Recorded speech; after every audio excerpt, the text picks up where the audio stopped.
سے پہلے اب آغاز کر رہا ہوں اسی خطبے کے ان الفاظ سے کہ جو یہاں پر درج ہیں، آپ بھی اس کی متن پر نگاہ رکھیے۔ عن سلمان الفارسی رضی اللہ عنہ، حضرت سلمان فارسی رضی اللہ تعالی عنہ سے یہ روایت ہے۔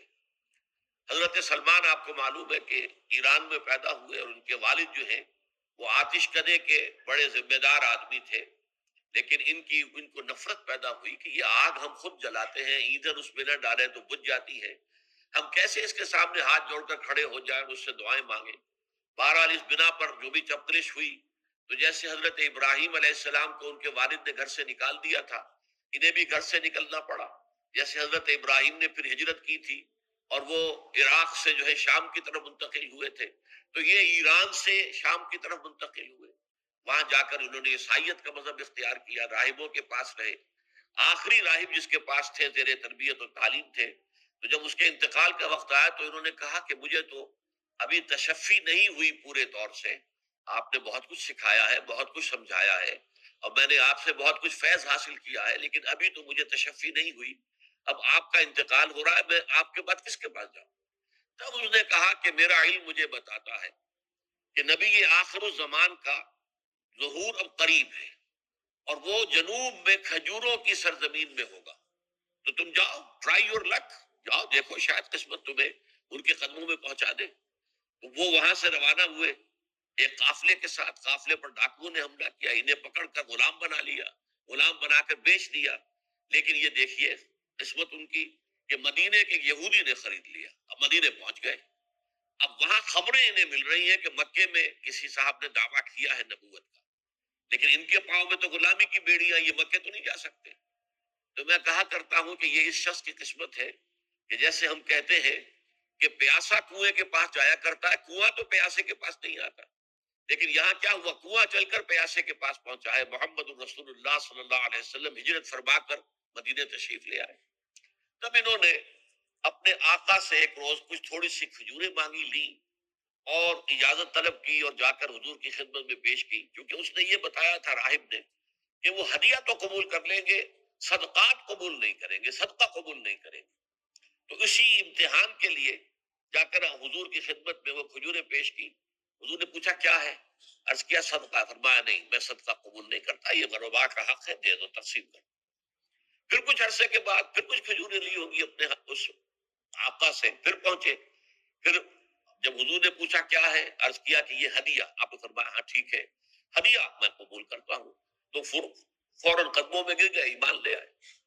اور ان کا معاملہ جو ہے یہ بھی جان لیجئے کہ یہ فقراء صحابہ میں سے تھے، جو کوئی کام نہیں کرتے تھے، ہمہ وقت حضور کے ساتھ رہنا۔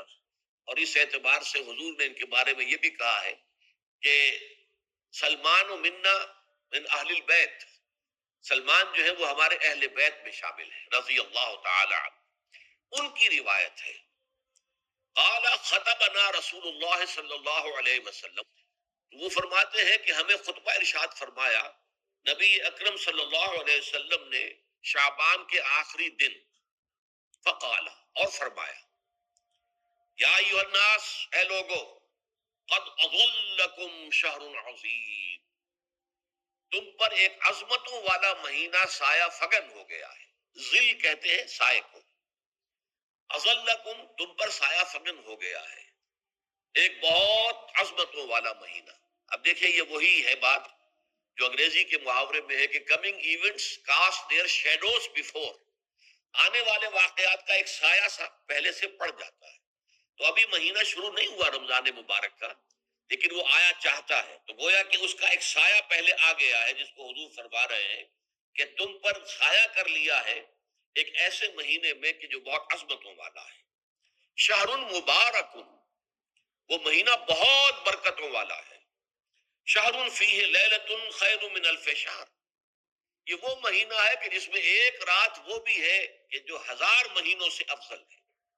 اور یہ ظاہر بات ہے قرآن مجید کی صورت ہے مکمل، انا انزلناہ فی لیلۃ القدر وما ادراک ما لیلۃ القدر لیلۃ القدر خیر من الف شہر، اس کی طرف اشارہ ہے۔ اب اس کے بعد جو جملہ ہے جعل اللہ صیامہ فریضۃ، اللہ نے اس مہینے کا روزہ رکھنا فرض قرار دے دیا ہے۔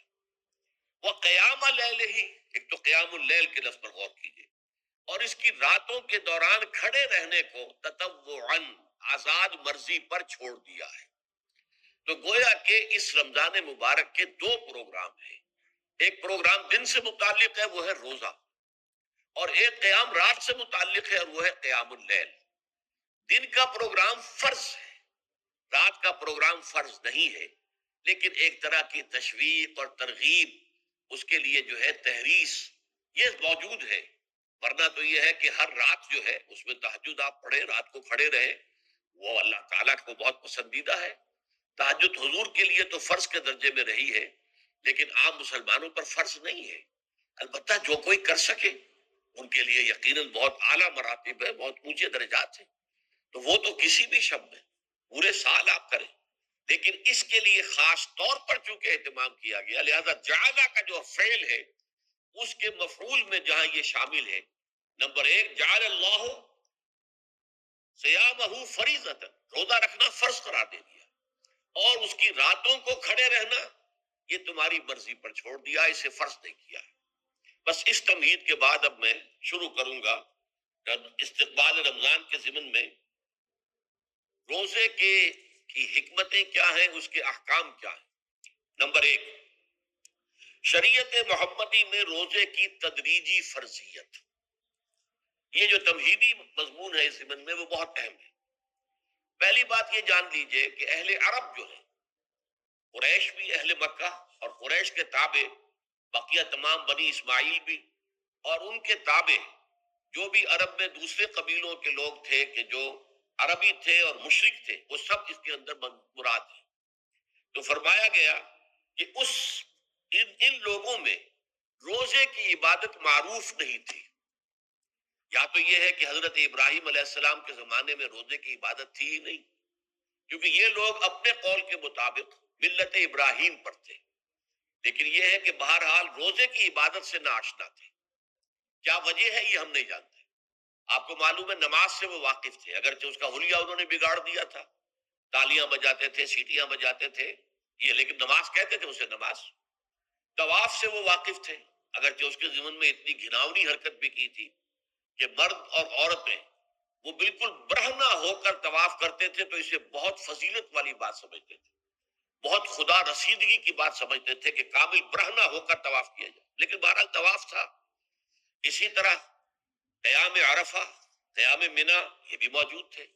تو حج کے بھی بہت سے ارکان جو ہیں وہ ان کے ہاں معروف تھے، اور ویسے خیرات و صدقات، چاہے زکوٰۃ ایک خاص نظام کے تحت نہیں تھی، لیکن زکوٰۃ و صدقات، بھوکوں کو کھانا کھلانا، یہ ان کے ہاں اعلیٰ اقدار میں یہ چیزیں شامل تھیں، اخلاقیات کے اونچے مقامات میں۔ یہ صوم کا ان کے ہاں قطعاً کوئی ذکر نہیں تھا، روزے کی عبادت جو ہے ان کے ہاں بالکل نہیں تھی۔ البتہ صوم کا لفظ موجود تھا، یہ لفظ وہ استعمال کرتے تھے اپنے گھوڑوں کے لیے، روزہ رکھواتے تھے گھوڑوں کو۔ اس کا پس منظر یہ ہے کہ ان کے ہاں آپ کو معلوم ہے کہ لڑائی، دنگا فساد، جنگ، اور یہ کہ غارت گری کرنا، لوٹ مار کرنا، یہ تمام ان عرب قبائل کا پیشہ تھا، اصل پیشہ یہی تھا۔ اس میں ان کے پاس دو جانور تھے، ایک تو اونٹ۔ اونٹ جو ہے وہ ان کی جو باب و ہوا ہے اور ان کے جو حالات ہیں اس کے ساتھ پوری مطابقت رکھتا ہے، یعنی اسے کئی کئی دن کھانے کو نہ ملے اسے پرواہ نہیں، ہفتہ ہفتہ بھر پانی نہ ملے اسے کوئی پرواہ نہیں۔ اس اعتبار سے دھوپ کی کتنی ہی جو ہے تپش، اونٹ کو کچھ نہیں کہتی، لیکن یہ کہ وہ سست رفتار جانور ہے۔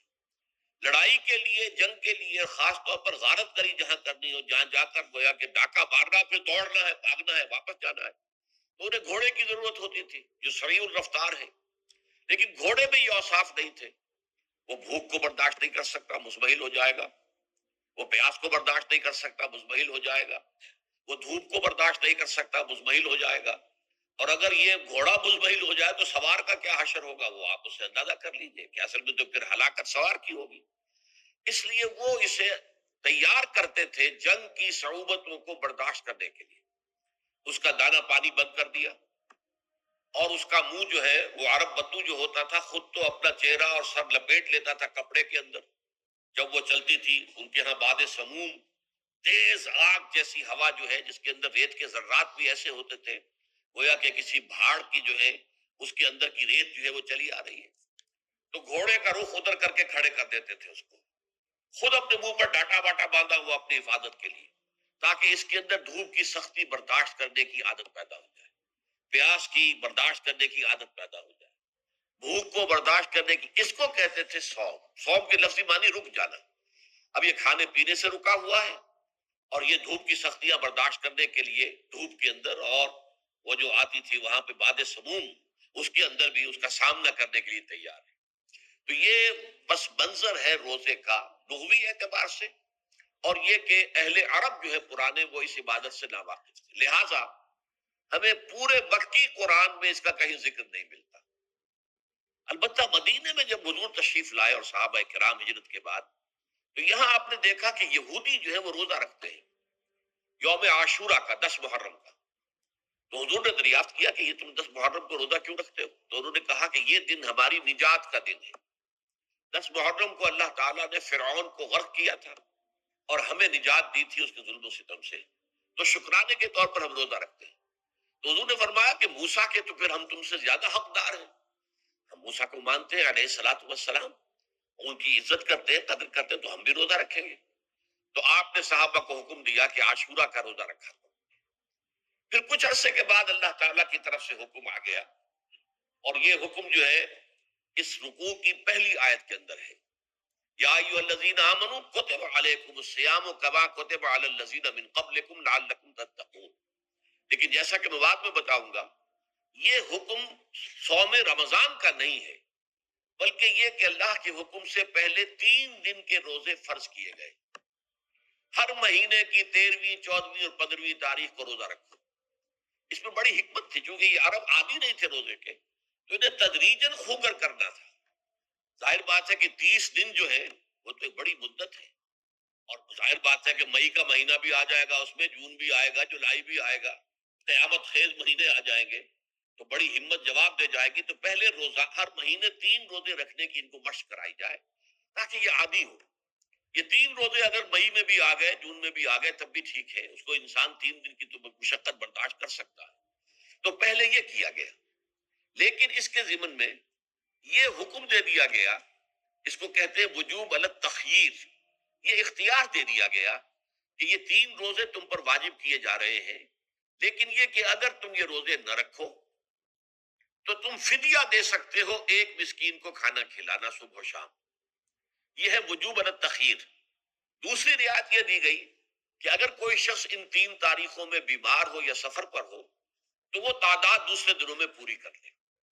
یہ ہے گویا کہ سب سے پہلا حکم جو دیا گیا ہے، اور اس کے ضمن میں اب میں چاہتا ہوں کہ آیت نمبر 2 آپ اچھی طرح پڑھ لیں، اپنا سامنے رکھیے اور اس کے حوالے سے یہ بات سمجھ لیجیے۔ ایام معدودات، یہ دن ہے چند گنتی کے۔ مجھے حیرت ہوتی ہے کہ جدید جو مفسرین ہیں جنہوں نے اردو میں ترجمے کیے ہیں، تفسیریں کی ہیں، ان سب کے نگاہوں سے یہ بات اوجھل رہی کہ یہ در حقیقت رمضان کے روزے کا ذکر نہیں ہے، بلکہ اس ابتدائی حکم سے متعلق ہے کہ جو ہر مہینے میں 3 دن کے روزے رکھنے کا حضور نے دیا تھا۔ لیکن یہ کہ میرا اپنا ذاتی واقعہ یہ ہے زندگی کا، اور یہ اہم واقعات میں سے ہے، میں جب میڈیکل کالج میں پڑھتا تھا، سمجھیے 19-20 سال کی میری عمر، اس وقت بھی مجھے یہ احساس ہوا تھا کہ یہ جو 2 آیات آئی ہیں یہاں ایک دوسرے کے تقابل میں، یہ بیک وقت نازل نہیں ہو سکتی، ان میں وقفہ ہوگا، اور یقیناً پہلا حکم کسی اور پس منظر میں ہے، دوسرا حکم جو بعد میں ہم دیکھیں گے وہ کسی اور پس منظر میں ہے۔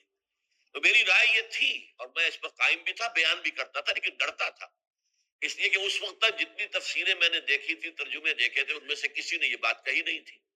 تو ایک آدمی اپنی رائے کے اوپر اتنی بڑی بات کہہ دے تو میں ڈرتا رہتا تھا، لیکن کہتا تھا کہ میری رائے یہی ہے۔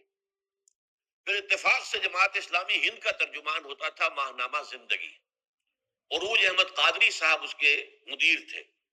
وہ جو ایک پرچہ آیا اس میں انہوں نے تنقید کی تھی مولانا سید انور شاہ بخاری رحمۃ اللہ علیہ پر، کہ ان کشمیری رحمۃ اللہ علیہ سے، ان کے اوپر یہ تنقید کی تھی کہ انہوں نے یہ عجیب بات کہہ دی ہے کہ یہ جو حکم ہے یہ رمضان کا نہیں ہے، بلکہ رمضان سے پہلے جو حضور نے حکم دیا تھا 3 دن کے روزے رکھنے اس سے متعلق ہے۔ اب مجھے اس کے اوپر پورا اطمینان ہو گیا کہ اگر سید محمد انور شاہ کاشمیری رحمۃ اللہ علیہ کی رائے یہ ہے تو متفق گردید رائے ابو علی بارائے من، مجھے اب اس سے زیادہ اور کسی سند کی ضرورت نہیں۔ بعد میں نے جب تفسیر کبیر امام راضی رحمۃ اللہ علیہ کی اس کا بھی مطالعہ شروع کیا تو میں حیران ہوا کہ سلف میں تو یہ رائے کثرت سے موجود تھی. کیا سبب ہوا ہے کہ آج کے دور کے جو مترجمین اور مصنفین ہیں ان کی نگاہوں سے بالکل یہ بات اوجھل ہو گئی؟ اس معاملے کو میں حل آج تک نہیں کر سکا.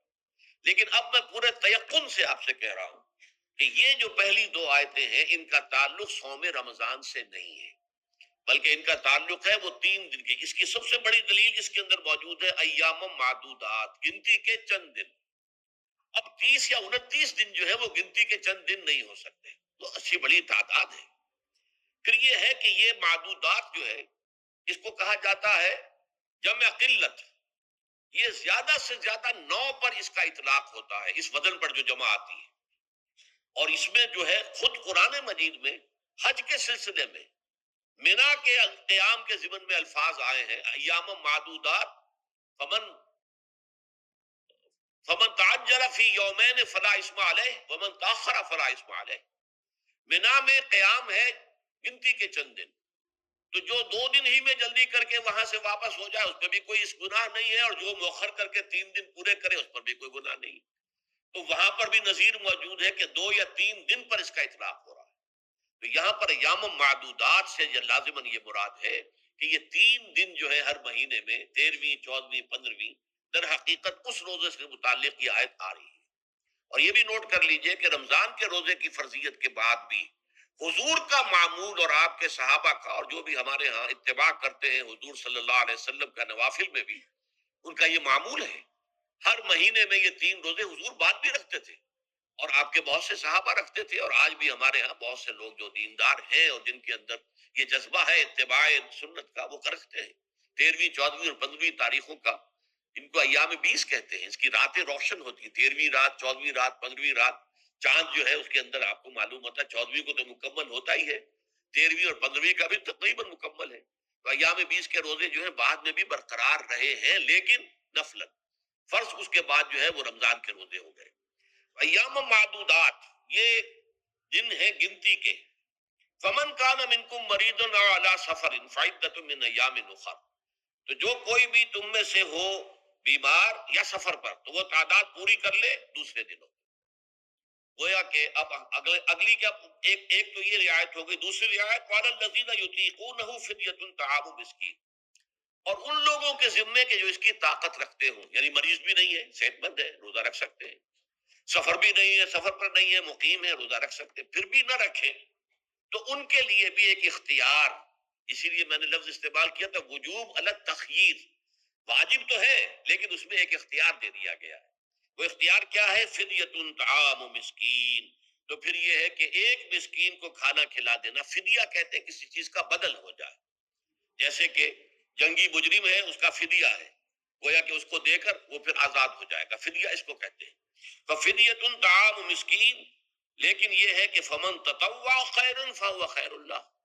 اور جو نیکی سے خیر کرنا چاہے مزید تو وہ اس کے لیے بہتر ہے. ایک کے بجائے 2 کو کھلائے، 3 کو کھلائے، 4 کو کھلائے، 10 کو کھلائے، تو یہ تو ترغیب ہے. لیکن کم سے کم ایک مسکین کو کھانا کھلانا 2 وقت کا. وَأَن تَصُومُوا خَيْرٌ لَكُمْ. اب دیکھیے یہ لفظ بول رہے ہیں اگر تم روزہ رکھو تو یہ تمہارے حق میں بہتر ہے. یعنی اگرچہ اختیار تمہیں دے دیا ہے، اختیار یہ ہے کہ روزہ رکھو، اگر نہ رکھو تو فدیہ دے دو ایک مسکین کا کھانا. لیکن اگر تم روزہ رکھو ان کنتم تعلمون، اگر حقیقت میں تم علم رکھتے ہو کہ روزے کے اندر کیا کیا برکات ہیں تو تمہیں روزہ لازماً رکھنا چاہیے. تشویق اور ترغیب موجود ہے لیکن یہ کہ اس کی فرضیت یا وجوب نہیں ہے.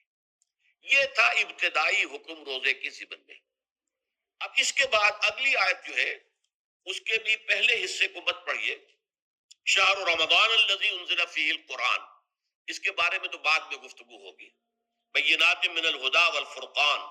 لیکن اگلا جملہ فمن شہد منکم الشہر فلیصم. اب یہ رمضان کے روزے کی فرضیت کا حکم آیا. رمضان کا مہینہ وہ ہے جس میں قرآن نازل کیا گیا. اس کے بارے میں جیسا کہ میں نے عرض کیا پھر بعد میں عرض کروں گا.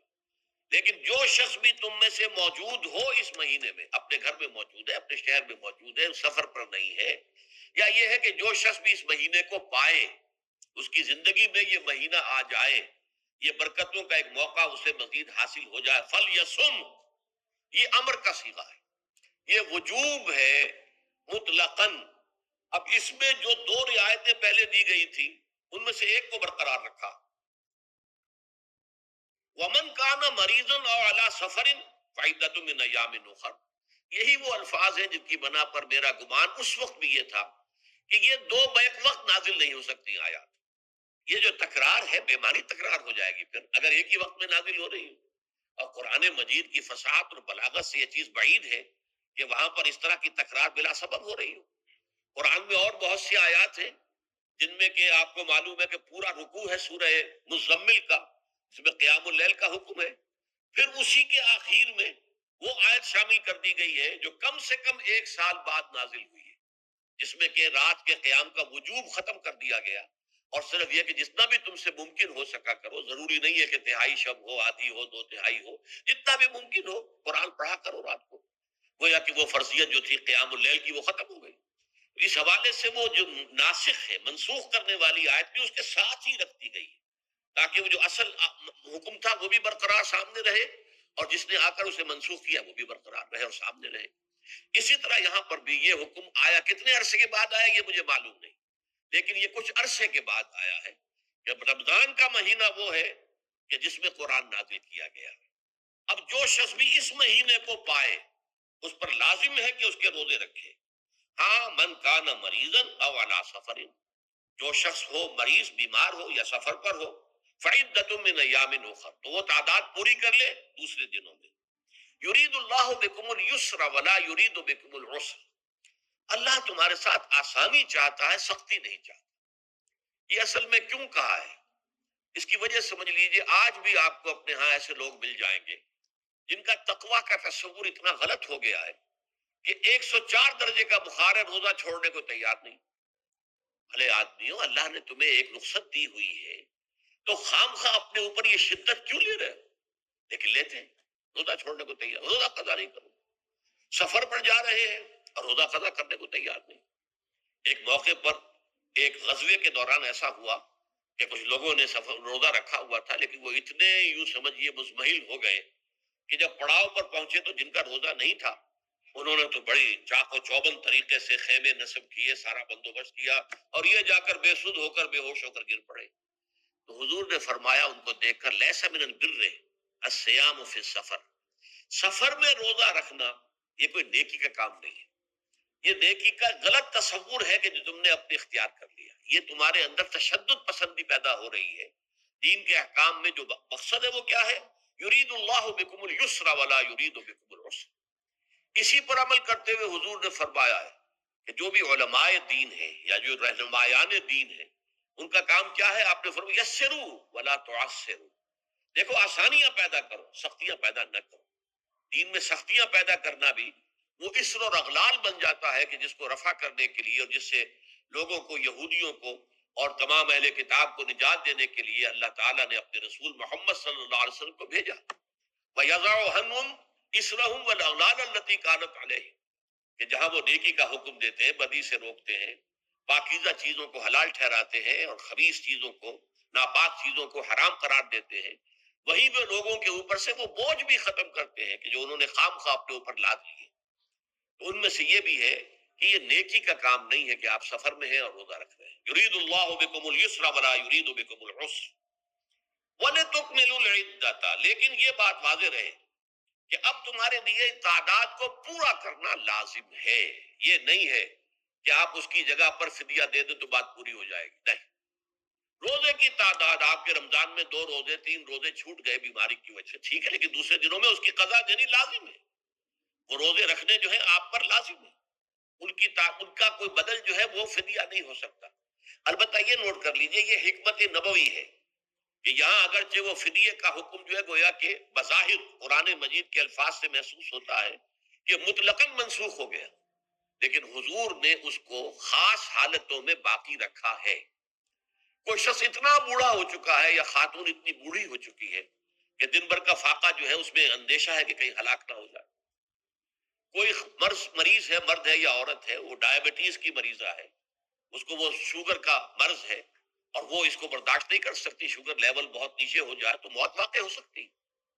کوئی ایسا مریض ہے جس کو مرض سے شفا پانے کی اب کوئی امید ہے ہی نہیں کہ میں مرض سے شفا پا جاؤں گا یا پا جاؤں گی تو اس کے بعد میں روزہ مکمل کر دوں گی، نہیں. ایسے لوگوں کے لیے حضور نے اس رعایت کو برقرار رکھا ہے کہ ایسے لوگ اگر ایک مسکین کو کھانا کھلا دیں تو یہ فدیہ بن جائے گا. لیکن جو بھی شخص صحت مند ہو اور صحت کی توقع رکھتا ہو، اور جو شخص بھی طاقت رکھتا ہو روزے کا قضا کر دینے کا، اس کے لیے لازم ہے کہ روزوں کی قضا کرے. وَلِتُكْمِلُوا الْعِدَّةَ وَلِتُكَبِّرُوا اللَّهَ عَلَى مَا هَدَاكُمْ، اور تاکہ تم اللہ کی کبریائی کا اعلان کرو اس چیز پر کہ جو اس نے تمہیں ہدایت عطا فرمائی ہے. اب اس کا ایک تو ظاہر ہے کہ جب روزے ختم ہوتے ہیں عید الفطر میں، تکبیر، اضافی تکبیرات کے ساتھ 2 رکعتیں ہیں جو ہم ادا کرتے ہیں. احناف کے نزدیک 6 اضافی تکبیرات ہیں اور اہل حدیث کے نزدیک 12، لیکن تکبیرات ہیں اضافی. اور یہ کہ جاتے ہوئے اور آتے ہوئے عید کے لیے آپ جا رہے ہیں تو تکبیرات پڑھتے ہوئے جائیے، واپس آ رہے ہیں تکبیر پڑھتے ہوئے آئیے. اور یہ بھی کہ جاتے ہوئے راستہ کوئی اور، آتے ہوئے راستہ کوئی اور اختیار کیجئے، تاکہ پورا شہر، پوری بستی جو ہے تکبیر کی آواز سے گونج جائے. یہ ظاہر ہے. باطن اس کا کیا ہوگا؟ اللہ کی کبریائی کا اعلان کرو، اللہ کی کبریائی کو نافذ کرنے کی کوشش کرو. جب اللہ نے تمہیں ہدایت دے دی ہے، تمہیں اپنے دین حق سے نواز دیا ہے، تمہارا فرض ہے کہ اس کو قائم کرو، اس کے لیے جد و جہد کرو، اس کے لیے تن من دھن لگاؤ، اس کے لیے جان اور مال سے جہاد کرو. وَلِتُكَبِّرُوا اللَّهَ عَلَى مَا هَدَاكُمْ وَلَعَلَّكُمْ تَشْكُرُونَ، اور تاکہ تم واقعتاً شکر کرو. اس پر بھی گفتگو بعد میں ہوگی. یہ حکمت صوم کے حوالے سے ہے یہ لفظ. اس کے بعد جو ہے ایک آیت چھوڑ کر پھر اگلی 5ویں آیت پڑھیے. یہ ہے تکمیلی احکام. ابتدائی احکام آ گئے. نمبر 2 میں صوم رمضان کا حکم آ گیا.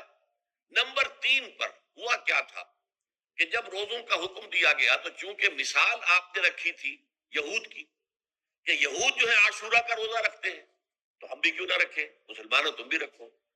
اس سے گمان یہ کیا گیا کہ جو احکام یہود کی شریعت میں ہے روزے کے، شاید وہی ہماری شریعت میں بھی ہے. اور ان کی شریعت میں یہ تھا کہ رات کو سو گئے تو روزہ شروع ہو گیا، اور وہ روزہ اب نہ کوئی سحری ہے نہ رات میں کے دوران کوئی میاں اور بیوی جو ہے وہ ہم بستری کر سکتے ہیں، بلکہ یہ کہ وہ روزہ صبح سے لے کر پھر جب رات کے بعد صبح آئے گی، صبح سے پھر دوپہر اور شام اور غروب آفتاب پر جا کر روزہ ختم ہوگا. گویا کہ کم و بیش 20 گھنٹے کا روزہ یا 21 گھنٹے کا روزہ، کیونکہ اگر غروب آفتاب کے 3 گھنٹے کے بعد آدمی سو گیا تو وہاں سے جو روزہ شروع ہوا ہے تو غروب آفتاب پر اگلے روز جو ہے وہ ختم ہوگا، تو ہو جائے گا 20-21 گھنٹے کا روزہ. یہ روزے کا حکم لوگوں نے سمجھا، اس کی صراحت کوئی نہیں تھی. لیکن لوگ جو ہے چونکہ صراحت منفی بھی نہیں تھی مثبت بھی نہیں تھی، لہذا وہ رات کے وقت میں جب جو دن ہوتے تھے روزوں کے، ان کی راتوں میں وہ اپنی جو بھی ایک طبی ضرورت ہے، جو ہم بستری ہے میاں اور بیوی کی، شوہر اور بیوی کی، وہ کر گزرتے تھے. جذبات کے اندر جو بھی اس وقت ان کی احتیاج ہوئی، دل میں کھٹک رہتی تھی کہ پتہ نہیں ہم نے یہ صحیح کام کیا نہیں کیا، غلط کیا. تو اس سے یہ کہ ظاہر بات ہے کہ پھر قرآن مجید اسے قرار دے رہا ہے اپنے آپ سے خیانت کرنا. جب انسان اپنے ضمیر کے خلاف کوئی بات کر رہا ہو تو چاہے وہ بات صحیح ہے لیکن وہ اسے گناہ سمجھ کے کر رہا ہے تو اس نے تو گناہ کیا. وہ اپنے آپ سے تو خیانت کر رہا ہے. ایک شخص ہے وہ بکری کا گوشت کھا رہا ہے لیکن سمجھتا یہ کہ یہ سور کا گوشت ہے، تو اس نے تو سور ہی کا کھایا نا، اس نے بکری کا تو نہیں کھایا، لیکن اس نے سمجھا یہ کہ یہ سور کا گوشت اور کھا رہا ہے. تو اس حوالے سے ایک دغدغہ سا دل میں رہتا تھا، پریشانی. تو اب جو یہ 5ویں آیت ہے، طویل ترین آیت ہے اس سلسلے کی، اس میں روزے کے تکمیلی احکام آ گئے جو ابدی ہیں، آج تک قائم ہیں اور قیامت تک قائم رہیں گے. فرمایا احل لکم لیلۃ الصیام الرفث الی نسائکم، اے مسلمانوں روزے کی راتوں میں تمہارے لیے حلال کر دیا گیا ہے اپنی بیویوں سے اپنی خواہش کا پورا کرنا. رفث الی نسائکم ہن لباس لکم وانتم لباس لہن، وہ تمہارے لیے بمنزلہ لباس ہیں. جیسے لباس کے اور انسان کے بدن کے درمیان کوئی حجاب نہیں ہوتا، ایسے ہی شوہر اور بیوی کے درمیان بھی کوئی حجاب نہیں رہتا. ہن لباس لکم وانتم لباس لہن. اور ویسے بھی ایک معنی میں کہ جیسے لباس آپ کو گرمی کی شدت سے بچاتا ہے، ورنہ ہو سکتا ہے کہ تیز دھوپ جو ہے جو عرب میں ہوتی تھی وہ تو آپ کی کھالوں کو جلا دے، تو یہ حفاظت کا ایک ذریعہ بھی ہے. اسی طریقے سے شوہر کے لیے بیوی اپنی عفت و عصمت کو برقرار رکھنے کے لیے ایک ذریعہ ہے کہ کہیں حرام میں منہ نہ مارے، بیوی موجود ہے، حلال ذریعے سے اپنی خواہش پوری کرے۔ اور بیوی کے لیے شوہر اسی طریقے سے ایک ڈھال بن جاتا ہے کہ اسے خام خواہ ادھر ادھر دیکھنے کا کوئی خیال بھی کبھی نہ آئے، اس کی جو بھی نفسانی خواہش ہے اس کی شوہر پورا کر رہا ہے۔ تو اس اعتبار سے بھی ہن لباس لکم وانتم لباس لہن، علم اللہ انکم کنتم تختانون انفسکم، اللہ کے علم میں ہے کہ تم اپنے آپ سے خیانت کر رہے تھے۔ اس کی وضاحت میں پہلے کر چکا ہوں کہ دل میں یہ دغدغہ تھا کہ یہ حرام کام اور کر رہے ہیں، یہ گویا کہ اپنے آپ سے خیانت، اللہ سے بغاوت نہیں تھی۔ کیوں؟ کہ اللہ تعالیٰ کی طرف سے تو حکم تمہیں معلوم تھا ہی نہیں ابھی، آیا اس کی اجازت ہے یا نہیں ہے، لیکن اپنے آپ سے تو خیانت کر رہے ہو نا۔ تم یہ سمجھ رہے تھے کہ یہ نہیں ہونا چاہیے، یہ گویا کہ ممنوع ہے، اور کر رہے تھے، تو اس کو کہا کہ تم اپنے آپ سے خیانت کر رہے تھے۔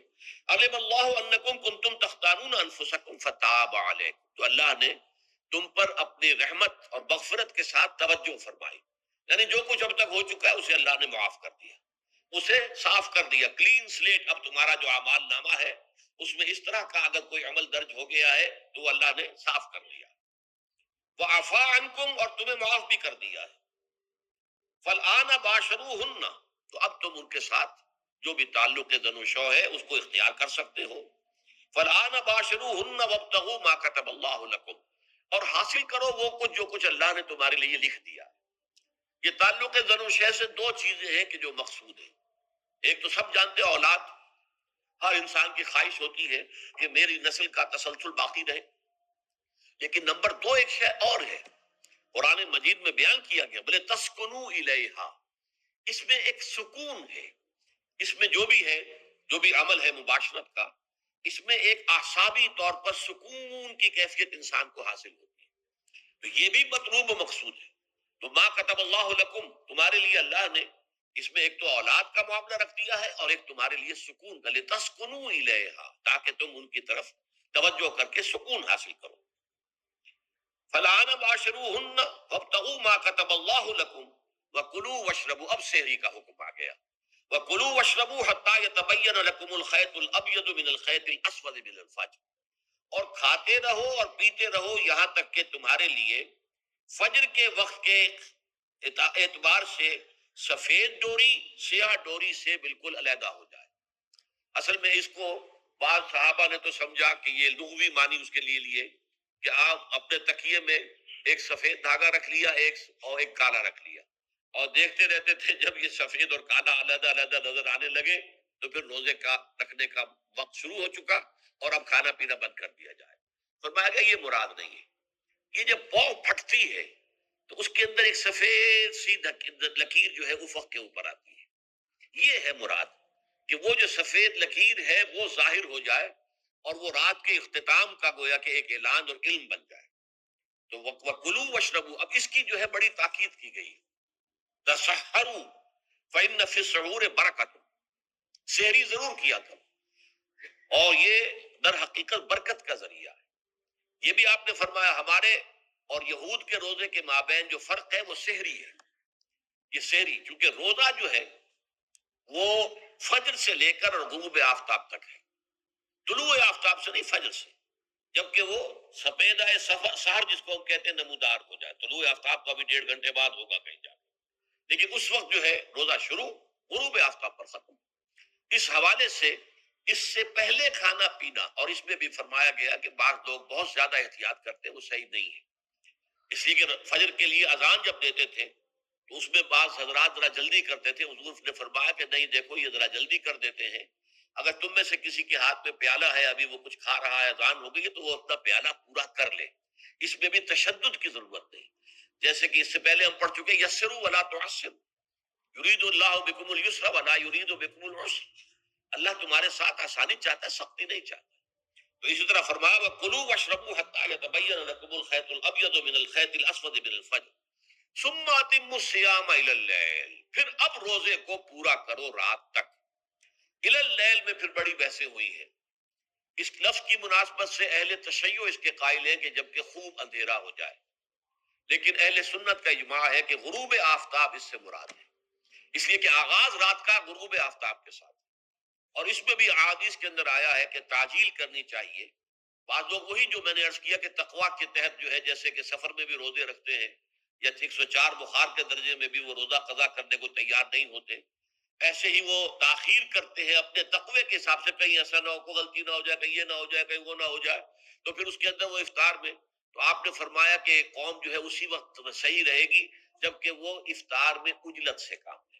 یعنی سحری کے اندر بہت زیادہ جلدی کرنے کی ضرورت نہیں، اگر اذان ہو رہی ہے اس کے دوران بھی اگر کچھ کھا پی رہے ہو تو کھا پی لو، مکمل کر لو.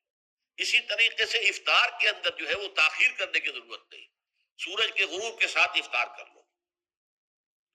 ولا تباشروهن وانتم عاکفون فی المساجد، ہاں اپنی بیویوں سے تم مباشرت نہ کرو، تعلق زن و شوق قائم نہ کرو جبکہ تم مسجدوں کے اندر معتکف ہو. یہ اعتکاف کا ذکر ہو گیا.